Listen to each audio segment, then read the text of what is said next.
nkwebaza kubanga weekumidde ku TV yo era ng'olwaleero nzikiriza mbeere nga nkutuusaako omuyimbi omukuukuutivu ennyo gw'obadde owulira obuyimba bwe obumu bwatunyumiranga era twabuwuliranga omuli genda ogule emmotoka ono nno munnaye nga munnamasaka imbu ayina emirimu egy'enjawulo gy'azzaakola okulaba nti afuuka oyo omukuukuutivu gwe tuzze tuwulira era gwe tumanyi era ng'akyali ku ntikko kakati nno munnange saagala kuriisa nzikiriza nkwanjulire nga leero mukyaziza mu studio zaffe era nga agenda kubanga akubuulira olugendo lwe lutambudde lutya azza atya okubeera ng'afuuka ekyo kyali yavaawa tumanyi nti tebiba byangu abantu buli omu ayina ensibuko ye ayina olugendo lw'engeri gy'abazza lutambulamu naffe nno leero siina mulala gwe nkukyazizza omuyimbi w'oluyimba genda ogule emmotoka oleme kufa nga toguze emmotoka nzikiriza mbanjulira omwami Lil Pazo ono nno yatuuse ddera nga we mumulabako bwati bwafaananye olwaleero Lil Pazo omulabi waffe wa ABS TV ayagala amanye era mubuuzeeko sinza kubuuza bakama bange nga amagulu nga wanise abalabi ba ABS mbalamusizaako bassebo ne bannyaba abalungi TV eyo yali yafaayo no gyendi founder omugenzi Pastor Augustine Yiga rest in peace yalinga mukadde wange yali amanyi okugatta abantu arono ngeri gye mukolamu ebintu byammwe ennaku zino ne mulabi mufuba okulanga mutuula mu ngatozi yali amanyi okugatta abantu ya kyensinga okumumanyako kubanga nafulumya oluyimba lwagenda ogule mmotoka was shocked yampita mu kyaki n'enduyimba ne banyumirwa nnyo nga musajja mpise in fact nampa ne ku sente nno namala n'agamba n'endigazi sente zonna ze mbadde mugenda okuwa kyaki muziwa ono omwana so moment esinza kugyerabira so abasigaza obuvunaanyizibwa bwa kyaki Ekawaala mufuba okulaba nga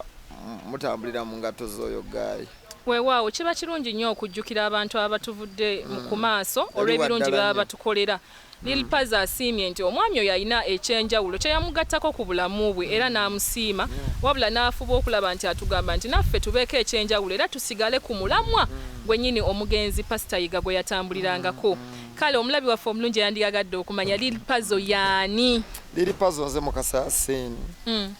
nzaalibwa omugenzi Haji Sulaiman Sezibwa awumule mirembe kitange kalisizo gyongoza abamanye kalisizo mu kakaawo ng'oyingira manyiyo bulungi awo so mama wange mukadde nakatwa Sabirina wangalireyo kooki eno yali Greater Masaka bagenda bagitema buteme ennaku zino muli mu Kyotera muli mulakayirwengo naye nga Masaka so ndi musajja munnabuddu abasala lwera wajja n'emikisa amina olwotandika otya okusomoka lwera batugamba abeerwera baana olweza oba oli awo buli omu ajja lulwe olugendo lwange olujja mu kibuga lwali si lwange oba oli awo okutwalizeewo naye ndowooza zaali nteekateeka za Katonda nalina okujja kubanga tukulira mu family backgrounds ez'enjawulo waffe Masaka gye tuwangaalira ebiseera ebisinga muzaddewo bwakuweererako kyakuweeredde abantu bagenze bakitegeera kati nti okusoma kikulu abantu bedda tebakitwalanga nga nsonga kati bwakuweererako kyakuweereddeko nga gende wa muganda we Kampala weyongereko ate otandika okuyiiya obulamu ogatte nange ondeetere kasukaali nnyo so omuganda wange bamuyita Muzamiru ye yandeeta awangaalira awo Sanje Kakuuto Jofule Lutaayo eyo gyali MP muganda wange Muzamiru ye yandeeta ku kibuga ye ng'ali ku kibuga olwo yali ali ku kibuga natuukira Luzira eyo yanyamba nnyo okuyiga ebintu bingi zeni we natandikira obulamu bwange obw'ekibuga olwo Lil Pazo omulabi waffe ayagala okumanya ojja emyaka emeka brother wono gyakuleeterako ku kibuga nalina Kampala najja 27 Kafeero lwafa Kafeero lwafa 27 lwe nayingira ekibuga Kampala otuukira Luzira nali muto nnyo ntuukira Luzira naye ekirooto kyange kyali kyakuyimba naye nga simanyi ngeri gye ngenda kukitambuzaamu oba oli awo kukigusa najja buzi so bwe natuuka Luzira nali ndowooza bijja kumbeerera byangu naye kyatwalamu obudde okufuuka kino kyendi olwaleero ali ndowooza bijja kumbeerera byangu okuyimba bwe natuuka e Luzira nali manyi ngenda kulaba baŋŋamba nga abayimbi babeera Kampala nga manyi ngenda kubalaba awo ku street nga batambula watunula olabayo omuyimbi manyi nze ne musajja mukujjukujju manyi nnyo okwatagana n'abantu so natuuka mu Kampala ate nga siraba muyimbi n'omu ne ŋŋamba banimba so ne ŋŋamba abayimbi babeerawa kati kino bwe mba njagala okufuuka omuyimbi nyina okukyambala kye nakola ne mpulira nti e Luzira tewabeera bayimbi ti ate abayimbi bw'oba obeetaaze olina kgenda mu studio so nalina okunoonya studio nebaza omwami producer Renex by that time yakuba ennyimba za Bebe Kulu Boggolako Kasepiki ennyimba za Juliana Kalibatanya kuba yakuba ennyimba nyingi producer Renex ezimanyikiddwa nyingi bamumanyi ennyimba za Sweet Kid ezisinga bayirida maani ezaba Gravity Winner kati bwenva e Luzira ntandise okukolamu eddalu okuyimba kunninye ku mutwe nvaayo ngende Kawempe ngende Kawempe era nayo nga sifuna kyenjagala nga nkyakinoonya Kawempe ogenze waani eno ovudde wa brother wo Muzamiro ogenze Kawempe waani ogenze Kawempe wa mukulu wange omuto kunze kati bwe ntuuka e Kawempe eyo nga tukayana nnyo ebintu by'abayimbi mukulu wange ng'ayagala nnyo Bebe Kulu ate nze nga njagala nnyani Bobi Wine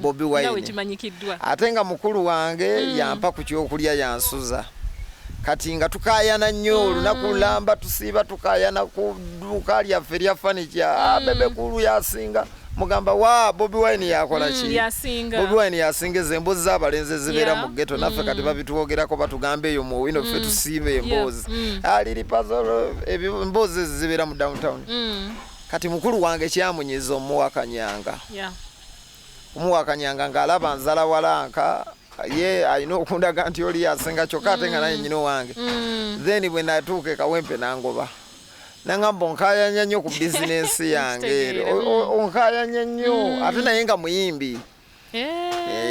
muyimbi ayagala okukola ki nalowooza nti bwe naava e Luzira nkwatagane naye tujja kwegatta nga abooluganda tukole ki mukube music kumbe ate mwavaamu lutalo lutuleetera kwawukana so ebwayise nali maze okukolawo emikwano Karaoke we yakyakira ennyo wabeerangawo ebibiina Extiners Fantasies Orions ba Abuchaze abavubuka bano boolaba mu comedy store abasinga I was a comedian nnyo era ngenda n'embiraba eyo ku comedy store n'enseka ezo jjooko ze bakola abo bato nnyo mu jjooko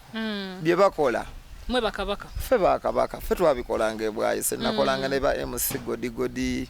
bakapale bakerekere bamaliyachi tewali mwana muto nnyo ku bantu abo yes naye nga manyi nnyo comedy bakuwa chance okubeyunga mukole mwenna baali baggeto yuti nga bali yala basulanga bwayise mu katoogo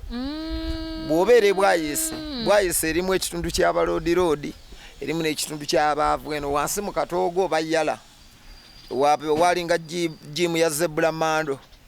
oba yala manyi wane wali Eden Service Park kati ye manju wa Eden gye bayita akatoogo mu mazzi kati abo bonna baggeto yuti benkumenyedde gye bakolanga gye basulanga likes of Master Blaster Mr Windy balinga bangi abalenzi bwayise yalina talent y'amaanyi kati nga comedy tumukolera bwayise ku Eden Service Park naye ng'omusajja waawo Emma takusasula ye nga kuwa stage gwe yiye engeri gy'ojjamu abantu akasente oyina nga tumayiminga nnyimba z'aba Chris Evans nnyimba z'aba Gravity basa naye kati bw'oba omayiminga ennyimba ezo n'okumayiminga ennyimba ng'ez'aba Lutalo kuba si buli luyimba nti olumayiminga waliwo oluyimba ng'oli tajja kufuuwa kituufu funa kyakulya nga ne bwona luyimba otya kyovula abantu banyumirwanga nnyo bato ya kamiliyoni 8 era ng'ogyesooka noganze ngenda ku nnyimba za Bobi Wine tewaba akwata ku nnyimba za Bobi Wine ng'okimanyi nti singa ogezaako n'oziyimba bagenda kufuuwa ki sente kati nga ne bwe kuba kukola comedy olina okukola comedy asesa bakufuuwe ng'ate olina okukikola mu kusabiriza ennyo obeera n'abagagga bo bamakanika bebwayise omugagga gundi nkulengedde otudde wano omugagga taata weebale kukola ssente n'akuwaayo 5 emisana nekikuyamba okubeeramu ne ssente ez'okukola ki so ne tukola kaliyoki n'abawala bangi kama katonda abamu abajjuludde kyekisinga okunnuma obulamu babudduka sipiidi nkwano gyange mpulira nnyo buli lwempita ebwayise nga bafudde baweddewo naye ekyanyamba nalina ekirooto kati bwe ndaba nga abamu ennaku zino bali mu comedy store ate abo ebyo bye twakolanga kyova sobola kulemererwa nsi lwakuba ne Uganda bw'obeera muyimbi ate n'okola comedy abantu bakiraba bulala so nga ate mu America bikola mu America bikola omuntu azanya firimu n'akola comedy n'ayimba n'abeera fashionist naye wantu babitegeera omuntu agaya wazze mu comedy so ensi yaffe ekyetaaga abantu okubanyumunguzaamu ekyo so ebintu bye bakola byolaba bakola kati byadda twabikolanga mu stand up comedy nze era nonteekaawo ebyo bikomedi ebyo bye bakola zonna zijjoko nziraba neeseka nengaakale bino bijjoko bya 2011 twabikola omulabi wange omulungi onono ye Lil Pazo ali mu kutubuulira olinza okuba nga obadde omulaba ku stage naye wuuno ali mu kutotola engeri gyazzeemu ng'azimba ekyo ky'omulabamu akugambye nti yasooka n'ajja eruzira naye olw'okuba yalina ekirooto eky'okubeera omuyimbi ow'eggwanga ng'alina kyaluubirira mu bulamu yavaayo n'agamba kakati nina okunoonya abayimbi we bali atugambye yalina brother we Ekawempe nga naye muyimbi n'agenda n'alowooza nti ndowooza eba neegatta ababiri olw'okuba balina ekirooto ekimu wanaabawo ekifunika naye ate si bwe byali balina differences ezabaleetera okwawukana era n'atambula teyapowa agamba nti yatambula paka n'akkirira ebwayise gye yasangawo batumenyedde bonna n'azanya comedy n'akola karaoke kakati gwe amulaba nga ali waggulu ali mutubuulira olugendo lwe gyalugye awo wennyini Lil Pazo omulabi waffe yandiyagadde okumanya ono comedy omuzanya osulawa kati ebiseera ebyo lwakuba karaoke yaggwawo waliwo karaoke yayatiikirira ennyo n'abayimbi nga bamutidde ng'omwana wa karaoke akola oluyimba n'asinga nennyini we yaluyimba kituufu bayimbi nga kibaluma kati comedy karaoke yayatiikirira nnyo n'aleeta abawala abalungi jjukira omuyimbi yakubye yiiti omukwano gunyuma bwe guba gutandika oluyimba terumufaanana wa gospel wazza oluwala baluwamatuddeyo kabaale lunyirira luto lufiitinga mu luyimba ng'omuntu teyeegomba kulaba nnyini oluyimba kyekyaliwo kaliwo abaana bakubajja bwezeza abakamiliyoni jjukira bakamiliyoni yabuukanga nga tannamenyeka amagulu kaliwo abaana baziwuttula bawamatuka eyo ng'omuntu ayambalira ddala kamiliyoni ogaba abaana bakuba ennyimba z'ababebekulu basiba bidredi bya Bobi Wine so twasulanga mu kye bayita house ennyumba kati house eyo ekizibu ekigirimu musulamu abawala n'abalenzi kubanga bwe mutuuka mu mbeera ya karaoke kitegeeza buli mwana yatoloka ewaabwe mbazadde be kati anoonya kubeerawo karaoke ekinene ennyo nga mujja agenda mu booking ebbaala egenda bbawo emitwalo egyo 5 okuzina ekiro kiki kiramba kati weekanga kitaaninze abaana entwo ogenda mu bikolwa ebibi kati nze nalina ekirooto era nagezanga kugamba mikwano gyange ogane gwe obuulirira nnyo abanaye tulina ekirooto twagala kubeera bayimbi yadde tulimbi n'ebintu obulamu temubudduka nnyo sipiidi temugenda basajja kubalonda amakubo kuba twabeeranga n'ebisajja ebyo ebikulu nga bimanya leero mugenda kukolera kasubi nga kijja kivuga makatu yakyo kabaawo kirondewo omuwala waffe wa karaoke era nga bwe muba munnyuka nga kimukube emmoroka kikola ki nga kimutwala mwe temwayinanga bimmami kuba nammwe mwali bavubuka bato ate mpulira ne bimmami byabeerangayo nga bibaswama ebyabeerangayo naye era abaabigenda ennyo baafa mikwano gyange abasinga bafudde bambi baweddewo abe nakolanga nabo karaoke ndooza kati nsigazzaawo mu bamuyita yitimaani era yanzijanjaba mu ddwaliro ebbombo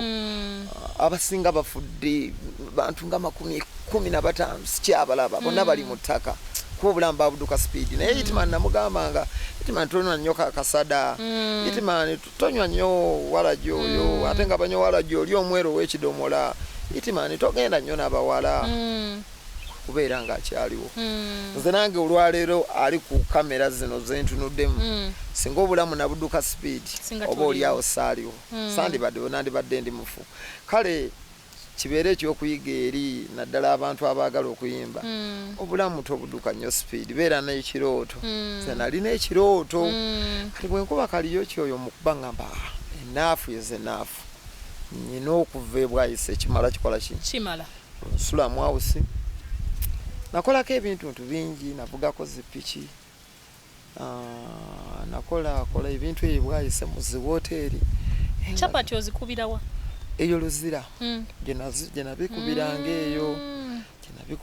eyo. Kati ndowooza njagala bayimbi kati njagala bayimbi. Kati waaliwo studio emu eyo eya Remix gye nkugambye yalinga wali ku wanewandege ya ku Stick Out. Yali ya Sweet Kid studio eyo. Babebe kulu bebakoleranga Ray Barrain and Commando bebakubira zikiwoko. Waberanga abawala ba Jack Chandiru bebakubiranga ennyimba we zaatiikirira ennyo. Nengamba ya kati bwe ngende wa Remix abantu b'engulu abo balungi yanyaniriza bayandaba mu kitone ali nali muwulize era ngamba nnyo abayimbi b'ennaku zino betutambula nabo mu Moroka. Omusajja ffe bwe yakuteekanga ku mutto nga opportunity tolinda nga toya musajja kuddugala. Okitegeera tolinda musajja ife twalina empisa kwegamba baako kyokola omuntu ono akwagale ensonga okukwagala. Nze nakuutanga engato ya babijja eyo ngangi yonje okufa. Yes kwega ate nga ndi kasajja kayonjo kwega ngo omuntu aneegomba ndi kasajja kayonjo sinywa mwenge seyogeza jukira abayimbi abo babeera n'embeera zaabwe oyinza okwogera ekintu n'omukuulako waya. Kati bwe ntuuka ewa Remix awo nsanyuse nnyo n'ennaku zino ndaba buli gwe nasangayo star nasangayo muganda we wani yakuba ennyimba z'omugenzi ekezisinga ezo ezasembayo ng'agenda okufa. Loni eyaleese Guluneedi nabasanga bayiga nkuluga producer Loni ennaku zino akolera wa Bebe Kulu. Bonna bafuuse basite ennaku zino baalina ekirooto ne banyaniriza ne banfuula omwana. Waliwo n'omwana omulenzi bamuyita Perfect yanjagala nnyo ennaku zino yakubya akayimba ne lutalo simanyi yokoto omutima gwange omutegedde kani Perfect ne banjagala nnyo olw'empisa zange olw'okubeera omuwulize n'okubasanyusa. Mbozi zonyumya n'abantu ezikwagaza kasajja kafaako emasaka kaliwa yo abayimbi bajjanga ku studio nga banjagala nnyo kasajja kafaako emasaka kano akolwali kaliwa. Jukira nze emboozi zange zirimu akakomedi yadde sitera nnyo kajjayo nnyo kali akebwayise gwe nakolanga kati nga abayimbi banjagala nnyo era okweka nfunye abayimbi bafuze mikwano gyange abo abayimba kiwoko babafana bapresenta ebintu nga binyangwidde naye ng'obuzibu bwe buli siinaamu ssente maze obbalaga nti ndi muyimbi kati bonna mbafunye kati nga baŋŋaana naye ggwe by'oyimba biriwa tubirabe tugana naye okuba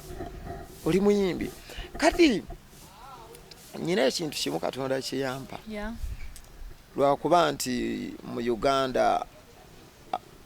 abantu bagenze batumalamu amaanyi era tusabire nnyo eggwanga lyaffe. Abantu abamu tuli talented nnyo lwakuba ensi tekimanyi naye olw'okulwanyisibwa nti mu Uganda tebaagala asituka. Bw'osituka waliwo abakolerera okulaba nti abaana b'enda ya Nakalama balwana nnyo omulimu gwe basinga okukola olwana nnyo okusituka. Bw'osituka bw'oti balwana nnyo. Omwana wa wano alwana nnyo omwana wa wano omwana wa Kintu alwana nnyo okulaba nga neke yaginyigira kuki akuteekako ekiginji akunyigire wansi akuze wansi anyumirwa nnyo omwana wa wano okulaba ng'okaaba amaziga lyessanyu. Ekyo kiri mu music industry oba neewalala wonna? I don't know but music kwaffe twabijjamu tuli bato. Nze najja emakindye nalwana nnyo ne music. Remix nampa studio ez'obwerere abayimbi ne banteeka ku muto Eddie Kenzo Aziz ne banteeka ku muto ba Gravity bwe bamala okunteeka ku muto nvuddeyo bwayise tandise okuyimba naye ekyanjagazanga abantu abo talent yange nze siwandiika nnyimba sigenda mu studio na luyimba nti ndiwandise bwe nti ate buli luyimba lwange lwali owulidde teri yali alumpandiikidde sibbangako oluyimba lwa muntu yadde okopa idea y'omuntu nti oba nkutte peeni bino byolaba muyimbi agenze mu studio ne peeni no nze ngamba bugambi gwe mpa omuzindaalo netandika kuyimba naye olw'okuba nti abantu balwana nnyo oli n'atuuka noga liri Pazo ennaku zino abuze bantu kutumala mmanyi nakutulwanyisa abapulezidenti abasinga badijja abasinga balina enamba zaffe status zaffe baziraba music waffe bamulaba tumbasindikira linki bazirina eza YouTube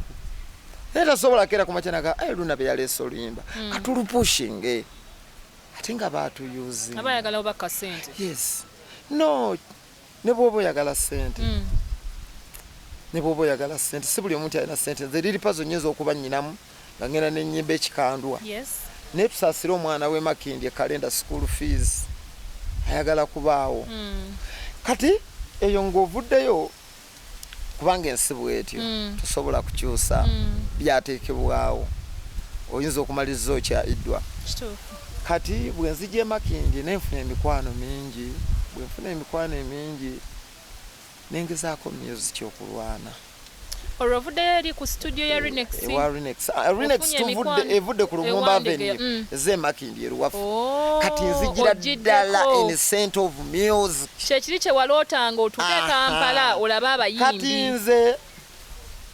nereera abantu bakinewuunyako nze nasanga ng'omuyimbi ng'alina ebintu bye bimukuba anywa akayaga ke alya amayirungi ke anywa kawalagi ke nga simulinaako buzibu ayagala bakyala be ewe alina mukyala we neze nga simulinaako tebinkwatako nze njagala kulaba mukama wange antutteko kuleka Albert bwe buvunaanyizibwa bwange ebyamaka ge tebinkwatako n'abaana ennaku zino betuteeka ku mutto oluba ogumusaako ayagala afuuke star fe omuyimbi bwe yakugambanga nti eno stage gye tugendako nnene togenda kuyimba era nga toyimba gravity nga kutuza mu motoka ye Pazo tugenda ku Africana naye ku Africana togenda kuyimba ng'okitegeera nga kugamba ojja kuyimba ekasanda kushe taliiko nnyo ki pressure naye abayimbi b'ennaku zino otuuka ku shosho y'amaanyi ng'eyaka miliyoni gwanga mujje oli ayagala okuyimba nomugaa sho nga nnene abayimbi abali wano nga banene tyanze njagala kuyimba nomugaa nedda tebajja kuwa kati ekintu ayipu eri waki waggulu discipline kikulu kati nze nayambibwa nnyo nentuula ku mito gy'aba edikenzo babafaana abaziza ziyoni olw'empisa zange n'obuyonjo kweganga omuntu mufaanana simuswaza ate nga ne bwe mba ntudde mu mmotoka simala geeyogeza byensanze omukulu tannayogera gweoyogera ngaani bajja kugoba enkya tebajja kussa mutto ojja kuba akasimu kusabuka olina okusirika omukulu wasookako ng'osirisa ennyo otubega nga ndi bulungi mukama wange enjala ekuluma nga mukama wange enjala ennumamu naye wabaawo akaki akagonja nkaagala nti kale namawojjolo nga bakola kibabawa so siggwe kuva eri hanze enjala ennuma ebyo omuyimbi bimukukyaya tomala googera abayimbi balina embeera zaabwe enzibu nnyo kati so ffe twayiga ebintu ebyo kyovula nkigamba nnyo abaana oyagala okuyimba naye olirede abantu abasinga baagala okuyimba but tebali ready n'omugaga oyagala okuyimba naye oli ready mbulira oba oli ready okuyimba si kuyimba buyimbi kuliko ebintu ebigenderako bingi ebigirako kati bwe nzija Makindi nwana naye nze mu kaliya yange nnyina ekintu ekintambulirako ate ekinyambye ennyo abantu bendi nabo mu field bafuba nnyo okunyooma naye gye bakoma okunyamba bakola ensobi y'amaanyi gyenkoma okubeera ow'amaanyi bantu ndowooza abo otunuulira oluyimba lwange genda ogula emmoroka toyinza kulujja mu nnyimba ez'ebyafaayo era nkigamba nnyo abantu nebagamba mwe bayimbi mwe aba generation benajja nammwe 2016 teri alinayo oluyimba lwenkana genda ogula emmoroka luleete ng'ogyeko bano abasajja abazikubye ba Eddie Kenzo ba Lutalo ngamba benajja nabo mwaka kaseera abantu we nasambira akaddi we najjira teriiwo alina luyimba lwagenda ogula emmoroka because nze salina media hype. Yes. Nze sirina media sympathy. Aha, sibirina Lunabe. Nze tebampaana. Mirundi emeka gyolanga bampaana. Ndowooza oba olw'okuba basabula nnyo. Sina gwe nsabula. Era nebaza media ya Uganda yanjagalako omulundi ogwo lwe nali omulwadde. Banaye mwebale. Bonna basse eddoboozi limu. Bana ate omukwano ogwo gwe mwandaga nga ndi mulwadde. Singa mugundagira ddala. Oba tomanyi bumanya. Naye nga tukwagala. Nti mugundagira ddala ne mu music. Otegeera. Naye kale ffe tulwana nze nwana nnyo. Naye Mesaki yakinyinyonnyola Mesaki Semakula n'angamba Pazo. Abantu abamu balina omukisa. N'angamba Pazo ffe twatandika mu Eagles okuyimba twali bameka? Basatu. Naye mwalimu abaalina omukisa. Naffe abatalina ki? Mukisa. Tifa abantu abamu buli kyolaba tukifunye mu kulwana. Tipazo si buli kintu ky'onaafuna nti ogenda kukifuna nti kyangu nti abantu abamu Katonda atulondanga ebintu bye tulina okufuna tulina kubifuna mu kunyoomebwa mu kulwana ti naye weebaze Katonda abantu baakuwa amatu naŋŋamba nti ffe Geoffrey Rutaya yali atusinga omukisa. Wow. Otegedde akantu ako kamotivating nnyo naŋŋamba Geoffrey Rutaya yali atusinga ki? Omukisa. Omukisa. Naganze Pazo buli kye tufunye tukifunye mu kulwana era ajja kutunuulira nti kizibu nnyo liri Pazo okumusanga nti yakoze basire bajogeddeko. Naye ng'ozikola? Sibikola nze sirabijaguza. Tiri Pazo yakubye ekifaananyi media ekipositinze. Nze waliwo ne media nga tezizanyanga ku ndongo yange. Naye nga mwesita era n'ebivulu nfuna. Otegeera. Teri atamanyi mu Uganda. Otegeera. Nze malako n'omwaka namalako n'emyaka malako n'omwaka ng'emmoroka eteriiko musolo banansonyiwa kyogera siri mumenyi w'amateeka. Nenga because teri atamanyi bagamba Pazo bw'ofuna akadde teekako omuki omusolo oleke kubeera mumenyi w'amateeka. So nkyebaliza Katonda nti nze nyoomebwa nnyo naye mu kunyoomebwa ate ne kinfuula ow'amaanyi mbantu. Nzija ntya okukitegeera jjo lwe nali omulwadde ebbombo. Nalaba amaanyi g'abantu sikirabangako kubanga naliko obuyambi bwa Salimu Sale eyebeera gavumenti. Naye abantu bagamba ate kimala naffe otuyimbira tukwagala nolaba akuweereza miliyoni 2. Nze essimu zange abazirina buli kadde zajjulanga ssente. Abantu nga bagamba olina kubiranga akugamba n'oluyimba tewalufanako. Naganze wanyimbira oluyimba lwa maama oyinza n'okuba tolumanyi. Ndomanyi. Olina ganze wanyimbira oluyimba lwa biva muntu yombeera Zambia. Oluyimba lunyambye nnyo mpangaalira ene Zambia wansi eno mu Lesoso. Naye njagala nnyo oluyimba Equity Bank ntaddeko miliyoni 2. So omukwano ogwo gwannyamba okwezuula ne ŋŋamba byennyimba abantu bange bibatuukako yadde sifuna mukisa kukola ki. Kati nze mu kaaliya yange bwe ntyo nzijja abantu be tuli mu field bannyomba kinyamba nnyo okubotola kitambulirako ne musajja wange Suuna Beni abantu bamunyooma nnyo ne kimuyamba okubotola nnyo ate mu bantu. Kati bwe nabeeranga emakindye ng'akuba nnyo ennyimba ennungi naye era abantu bembeera nabo nga balaba sikola ki era nga bakulwana nga bala saayambalanga bulungi kikumba kiriko nabeeranga kayonjo nga bwembeera n'olugoye lwange lumu luba smart. Kati ebiseera ebyo waliwo Gagamero family ya Bebe Cool. Rinex yali mukubi wannanga mu Gagamero ki family. Wali abayimbi abakabi balina dread eyakabi bawunya bulungi yo obuwala obwakabi bwabeerangayo mu Gagamero family era nga balema abo gye bali balaba neera ngereza lawo eri go tugamba ki naye nga nabo tebannakuba bulungi balinamu obuyimba oli wange zitandise baddenzo bali abakabi era nga bw'otuukayo weewombeka bw'oti kwa Munisia twatulanga nno ne Spice Dana wange oyo wabweru nga tetuyingira nga ne Spice kirigguka kino bwe mwegumyagumya nga tutuula kabalaza awo ne Spice Dana okwa Munisia mwanyina endongo tunaagikuba mwannyina tujja gikuba naye nga waliwo abaana kyovola mu nsi okwegulumeza kibi neewuunya abaana abaatuzaala wanga bonna tebaafuna mukisa adde okumanyikibwa kyokka ate ffe bebazaala wanga ate mwabaki abantu ne batuwa omukisa ne tumanyikibwa n'ekitiibwa kya Mukama Katonda. Kale bwentyo liri Pazo bwenze ntambula mu kaliya yange okusoomozebwa mpaka 2016 mala okulwana byonna nga bwe mbikunyonyodde okuyimba mpulira nga kuganye media njirina mikwano gyange abatono nze ebiseera ebisinga siragenda gye batanjagala omanya mangu ne weewalayo manya nnyo gye batanjagala omanya gye bakusembeza ne gye batakusembeza nti abo bandabanga Masaka boy ndiroko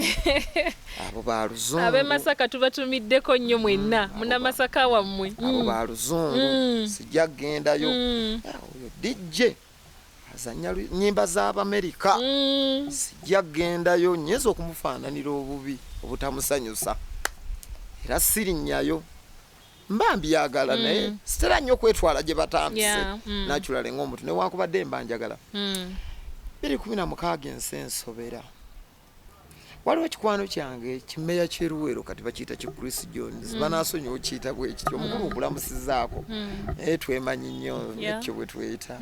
sera lyalinga livuga bayike Chris Jones naye kati muyimbi mulaba ayimba kakati ayagala nnyo vibe yange yansanga wa babije nga naye gwe manyi oyimba bulungi naye akayimba kange nno bakayita nkusekula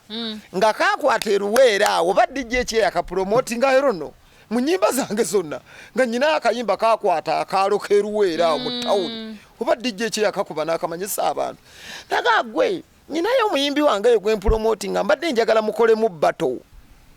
ngenda kuwayo sente ojje Luweero mu batolinge muno omuyimbi wange oluyimba lw'okusekula balwagala kayi nga ntwala Luweero wentwala Luweero ngenda okuteekamu okusekula abantu nga banyumirwa okufa obufi kakati Chris Jones oyo nanjagala ndoza naagala ansembeze enkeera nga ngamba maani todda Kampala enkya tulinayo night yaffe babayika Emityana nja kufunira lodge nange nfune we neebaka nga bagenda mu night yaabwe nnyimbamu neebaka kati bwe bukya ku makya Bafano yali yakubye oluyimba tuli majje nkeera okuzuukuka Emityana mu tawuni nga lukuba tuli majje ng'ensi yonna buli kaduuka abantu bakuŋŋaanye bwe bati balaba video kuba tiyakola video yagatta bazungu waliwo yagy editinga oluyimba nga lundumya omutwe nga musajja nga akubye nnyo oluyimba luno nkoze ntya nange okunyuulako omukisa nalinyirawo taxi olwo nenzije Kampala Emityana oyimbye kiro nayimba mwambi yasikunaiti yababayika kati kintu kinuma kiŋŋamba ddayo obeeko kyokola ki kyoyiya ddayo obeeko emakinje kyoyiya bwe ntuuka emakinje waliwo omukwano gwange bamuyita Prince Aizo Kamaliko Designer Studio nga muka Blood oluyimba lwa Bafana luno tuli majje nga lukuba kiki kyoyinza okunjiyiza nga ŋŋamba Pazo omanyi olina kulipira Bafana nemuga no Bafani be bajja kunkyawa kyetugenda okukola tukube engoma kubanga ebigambo byatuli majje ebyo Buchamani yalinga abyogera tuli majje nakwata omuggo muveeyo abiri mu bbanga abiri mu kifuba kati Bafana yajjange wasi papa ye naafunayo byeyafunako kati byayimba oluyimba lwatuli majje ebigambo tiyabimalaayo Buchamani byalinga akozesa yatwalako ebimu nange kwekwata ebimu byataatwala n'olipira yes kati neŋŋamba oluyimba luno nduzeemu ntya kati ng'akasajja akagezi kye nakola oluyimba olwo nga lutandika nagamba salute ziza Bafana ne musalutinga nti kiyakoze kyaki kyamaanyi kyakabi nga ne mu bantu tosobola keera ku makya olina njajinga nti kalipidde oluyimba no wabula nga zirina kutambula bbiri omudigi zaakole ki anyumirwe nga Bafana nga ne bafaani be banaabanakyabanaga ate omwana wekyawo yaki omwana yakusalutinze yakuwadde big up kitegeeza oli wakabi laba mba ndi ewange neebase n'emusajja wange Lunabe eyo yali yakajja tuli kafaliso kaffe tutudde Lunabe yakafuna omulimu okubukedde ebigambo ng'akyasobereddwa naye ng'omulaba yakava e Masaka atidde ekibuga tuba tuli ewaka twebase ziri mu ssaawa nga 6 tunyumya ngenda okuwulira akabaala eyo ekabuuma salute ziza Bafana ameko emundu evuge ne mugasuuna nawulira n'olutiko olumeze ne mugamba Blood omanyi without any media hype without any media sympathy without anybody simanyi ngeri gye lwatambula ngenda okuwulira oluyimba lukuba enkeera waliwo kitali kyange bakiyita kipapadi kinene kibeera ku bivulu emyoleso nga kiŋŋaagwe maani jangu ekasanga ti wano ngenda kuwayo emitwalo 15 oyimbire mbwa Suuna olabye twalinnya na booda yaffe ne Suuna Ben yabeeranga ne kabaaga wano nga munnakyalo Suuna Ben Munnamasaka tugenda ekasanga ti Suuna omanyi tugende tukime ssente nga bampa emitwalo 15 ate wiiki eyaddako ndina kasongola ngenda okutuuka eyo ab'amagye ago agayigiriza ennyonyi wali anti essomero ly'amagye genyi alalala nga nkyagambwako nga nafuuse edde ekirala kakati oluyimba lw'emundu evuga lukuba mba ndi n'ekivubuka kikwano kyawe bakiyita ki New York kyayinga kivuga booda wano kalenda wennyini we tuli awo enkuba etukuba Superman yawulira oluyimba lw'emundu evuga lukuba gwe maani wakoze akayimba akakabye emundu evuge kati katambule n'entinda bakakuba janguko mu studio yange ku Rock Records waliyo omwana wa kabi jangu akubire eŋŋoma munnange Superman namusooka gaana wiiki nga nnamba nga sina budde naye nga simuzalayo munnange tuba tugenda awo kalenda nsanga omusajja yali avuga beezi nga ataddeko omuwala olukuba nga lutonyerera jukira nayimbye emundu evuga ennyambala ng'omusirikale n'ebikiridde omusajja ng'ayitawo mu mmotoka ayina omukyalo omulungi ffe enkuba etukuba tugenda ku studio ne New York omanya abantu abalina emmotoka nti banyumirwa obulamu laba omusajja ffe emmotoka etukuba enkuba etukuba gaya ali mmotoka n'omukyalo omulungi akagambo kajjirawo naye kateeka ku simu genda ogule emmotoka koka nengende entinde wa Superman enkuba emala kukuba n'olaba omusajja ali mu kuvuga emmotoka ne mukyala wo omulungi omuzibu n'ogamba genda ogule emmotoka nenkatereka esike nali njagala okuyimba kati ngenda ewa Superman bwe ntuuka ewa Superman nsangayo omuvubuka bamuyita Moskani oyo guwulira Moskani eno nkadde nnyo enaayaka studio nga nkadde ebyuma nga bifu kyovudala ne tubadde tukola interview mbagambye interview netegekere tezinyuma tukole bukozi otegeera tomanya ki okuyimba it's like a mistake ebanga mistake ejjanga totegedde era tebakulimba nga nti waliwo amanya yiti era tomanya ddira okuba yiti kigamba n'abantu mulekere ng'okutyo okubanja abantu ennyimba kuba ne bwe yalukuba olwasooka naye tiyamanya byamutomera butomezi nebikutomera butomezi osobola okera ku makya ne weetegekera oluyimba n'onaaba ne weekuba ebifaananyi n'oluwaba buloga ne lugaana omwana n'ava eri kyayiwenjayi yakubye ekyayiwenjayi omanye ennyimba zaali mukutta abayimbi bafulumizaawo ennyimba nnyingi ab'obuvunaanyizibwa bantu bali ku kyayiwanjaye etegeera nze bw'owulira eddoboozi lyange likunyumira nnyo mu Uganda they don't appreciate vocalists no era abantu bagamba gende namirembe mu badiventi oyimbe soprano n'aluto abantu baagala kusanyuka tebaagala bakaabita obwo obuloboozi gwono tebabyagala kyova olaba era ababiyimba tebamanyika babeereyo mu studio kutubaakinga bebagala gwoyimba biki oyimba oleekaana ate ffe tukola ki abantu baagala kusanyuka Uganda appreciate happiness tebaagala kuwuliriza nnyo mboyimba nnyo soprano n'owoomesa n'oyambuka n'okkirira togenda kumanyika gojja kutuvuma mbu tuyimba tuleekaana ffe tufuna ebivulu otegedde kati munnange Superman ng'akuba oluyimba nga ntuuka ensangayo Moskani akuba ennyimba nnyingi ankubira waliwo ne ba Mick Wine nga batudde ne melody era nga banzalawa gamba mubono kadde fala yavuddewa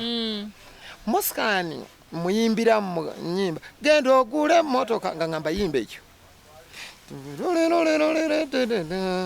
kati genda ogule emmotoka nga kyennyina kyokka kati oleme kufa nga toguze emmotoka kati bwe nayimba emmotoka nendaba abantu engeri gye bafunamu emmotoka batono nnyo abatagula emmotoka ku kibanja mpola batono nnyo abaazika emmotoka kizibu omuntu okwazika emmotoka ye kituufu gisasule ku kibanja mpola basigaza kaadi ebigambo ne bijja nze no nabiyimba kumwejjako Moskani ng'akanteera ku ssimu yasooka ddu ku bazzuku amugamba Moskani naye tosobola kuba ngoma endala nga ng'akankyuse abantu bwe bafuna ssente bakyuka bukyusi Moskani yakubiranga oluyimba ng'akuba version nga 10 n'olondamu esinga naye kati oba yakoowa ye byamutama Moskani ng'agenda aleeta version endala nga kiri kiti awo wenyini mukwano gwange omulungi njagala okujjukiza gwali mu kutulaba nti Lil Pazo ayogedde ku mmotoka saagala obeereyo naawe ofe nga toguze ku mmotoka njagala okujjukiza abamu ku ababateeka mu ssente be basula motors sula motors ino munnange ali wano ku Salama Road opposite Africa Oil abantu abo batusiime Sula Motors aina offer gundi eziriwo offers eziriwo akuwe emmotoka ku kibanja mpola akayimba nga wakawuli aka Lil Pazo akagenda ogule emmotoka Sula Motors aina emmotoka empya n'enkadde atuusa ate era akuwa ku kibanja mpola n'omalayo ate ne gy'oba olina weebanga tekyasobola kukola mirimu gy'ogyagaza osobola ogimutwalira munnange nno n'akukyusizaamu emmotoka ey'ebirooto byo kakati saagala otuuleyo ofe nga toguze emmotoka genda ogule emmotoka oleme kufa nga toguze emmotoka awo ku Sula Motors ennamba y'ebeera eyitawo awo wansi ku screen ogenda kuba ogiraba ate ng'era asangibwa ku Salama Road opposite Africa Oil Sula Motors kulwa emmotoka ey'ekirooto kyo awo wennyini munaye kangambe ekintu kimu oluyimba lwagenda ogule emmotoka lugagawazizza